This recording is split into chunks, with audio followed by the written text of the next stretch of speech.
My name is Representative Greg Haddad. I represent Mansfield, Connecticut, in the 54th District. And I'm proud to be here with my co-chair, Senator Slapp, as the co-chair of the Higher Education Committee to talk about what I think is a really critically important issue and a challenge that we face in our state.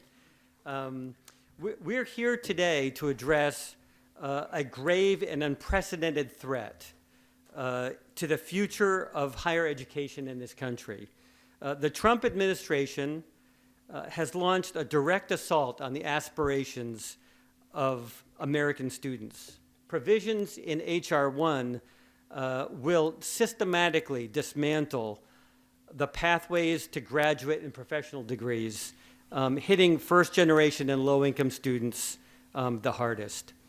By making post-secondary education more costly and less affordable, this administration is not just closing doors on individuals, they're sabotaging our state's ability to meet critical workforce needs.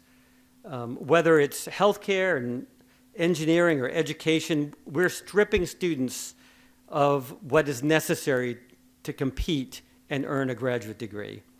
The administration is doing this through three different ways. First, they've imposed arbitrary caps on direct federal loans for graduate studies.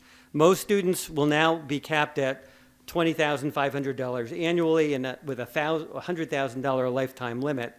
And these arbitrary ceilings do not reflect the reality of rising tuition. And they'll force students to turn to a predatory private market for lenders that will impose higher interest rates with fewer protections. And imposing these limitations, they're harming students, particularly who want to join a number of critical professions in healthcare and education sectors. And you'll hear from representatives later today about those particular sectors.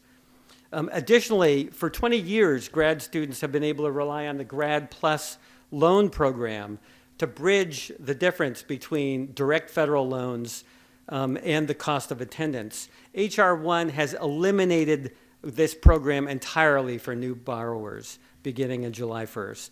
And this effectively puts a pay-to-play sticker on graduate school, ensuring that only the wealthy can afford to get a graduate degree.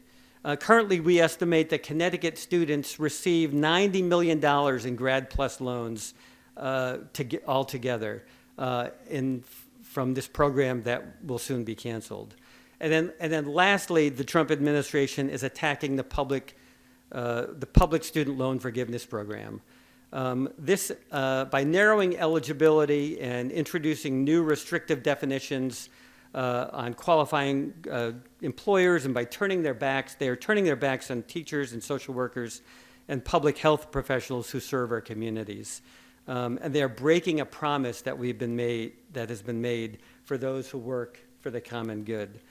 But there is good news. We have a solution, and that while Washington retreats from their responsibilities, Connecticut is ready to lead. We have a proposal that can directly mitigate the damage and protect our students from these federal cuts. And we're calling for the empowerment of CHESLA, the Connecticut Higher Education Student Supplemental Loan Authority, to expand their reach and their resources and enable them to do what they do best and provide reliable, transparent financing for students at a reasonable cost. By strengthening our state-based authority, we can ensure that students have the ability to become a doctor or a scientist or a nurse or an educator, and that's determined by their drive and their talent and not by the size of their bank account. And so I am pleased to stand here with this large group of people who are ready to take action and mitigate the damage done by the federal government. And I'm especially proud to stand here with my co-chair, Senator Slapp, who I'll introduce now to make some remarks.